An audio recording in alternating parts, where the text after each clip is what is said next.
Hi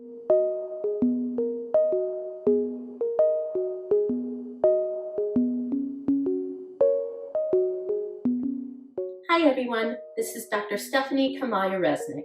I'm a board-certified internist and one of the medical directors for virtual primary care here at Oscar. In today's video, I'd like to address some of the common questions and concerns I've heard from patients regarding the COVID-19 vaccine. The concern I probably hear the most is it safe, especially since it was developed so quickly? The answer is yes. But let me give you some information that will hopefully further reassure you. First, if you look back at my video on how vaccines are made, you'll remember that the longest period of time in that process is the exploratory phase, where scientists try to figure out what to put in the vaccine to make it effective. Luckily, we've already been doing a lot of research on similar coronaviruses, such as SARS and MERS, that could be applied to COVID. This helped to make the process faster. Additionally, there have been decades of research regarding mRNA vaccines that were able to be quickly applied to the COVID-19 vaccine in the case of the Pfizer and Moderna vaccinations.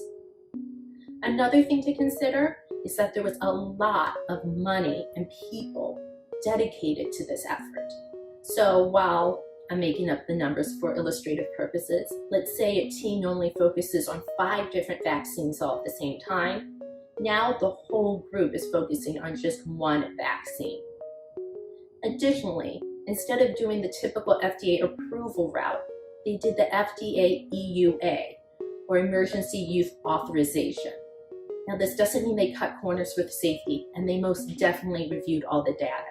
It just means it cut through some of the red tape that normally goes on, so that the vaccine could be approved sooner.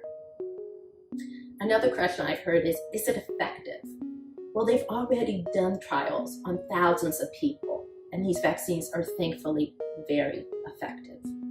Now, we do have new strains coming out, and that's why we're going to continue to do studies and see. But so far, all the news is very encouraging.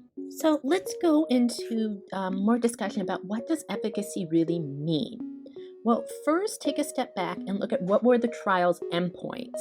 For the Moderna and Pfizer vaccines, the endpoint they studied was how many people got symptomatic COVID infections. Studies of other vaccines picked other endpoints, such as just having a positive COVID test or being a carrier. Moderna was found to be 94.1% effective, and Pfizer was found to be 95% effective with that aforementioned endpoint of symptomatic COVID-19. This means that those who have received both doses of the vaccine and were given the right amount of time to develop protective antibodies, typically 2 weeks, were that percentage, 94.1 or 95%, protected from the virus when compared to those not vaccinated. So that doesn't mean that you have a 95% chance of not getting the virus. That means you have a 95% chance of not getting a virus compared to those who do not get vaccinated. The good news is that there's also being post-trial data run, and they show other reassuring results. Almost 100% of people vaccinated are protected against dying from COVID-19.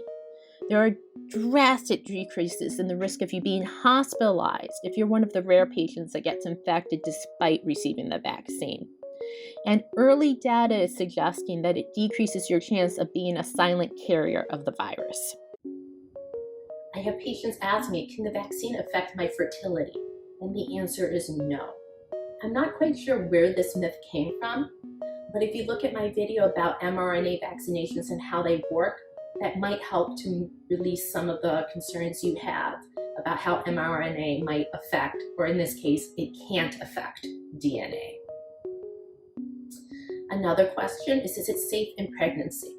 And this has been a little bit of a debate, as the WHO originally said not to get the vaccine if you're pregnant, unless you're a healthcare worker. At the same time, the CDC and ACOG, 2 very reputable and trustworthy organizations that basically design the standard of care for pregnancy in America, have said that it's safe. The WHO has since rescinded its initial statement saying it's not safe in pregnancy. So now the WHO, CDC, and ACOG all agree that it is safe during pregnancy. I can understand why you'd be worried as a pregnant mother and you'd want to protect yourself and your baby, but the problems that you could develop from catching COVID are much worse than something that could occur from the vaccine. Of course, make sure you discuss any concerns you have with your OB before undergoing any type of treatment, including receiving the vaccination. People also have questions regarding the side effects of the vaccine. As you might have seen on the news or heard in your personal life, some people get the vaccine with very little side effects. Other people actually come down and feel like they have the flu for a day or two. We don't really know why some people respond more drastically than others, but the symptoms that those who do get sick have are an indication that their immune system is being turned on. That is, the vaccine is working. Which brings me to another question I've heard frequently. Can the vaccine give you COVID? The answer is no. The vaccine does not contain COVID. It contains either proteins that are like or are parts of the COVID virus, but not the whole virus, so therefore it can't function or infect you. Or it includes mRNA that encodes for proteins of the COVID virus. Again, for more information on the mRNA vaccines and how they work, see my other video. Patients are also asking, if they've gotten the COVID vaccination, why do they still have to wear the mask? Well, there's a few different reasons, and I think they're all pretty good. First, we don't know yet if getting the vaccine prevents you from spreading the virus. We think it does, but those numbers haven't come back yet. The endpoints of the studies for the Pfizer-Moderna vaccine focused on whether or not people got symptoms of the COVID infection, not whether they could spread it.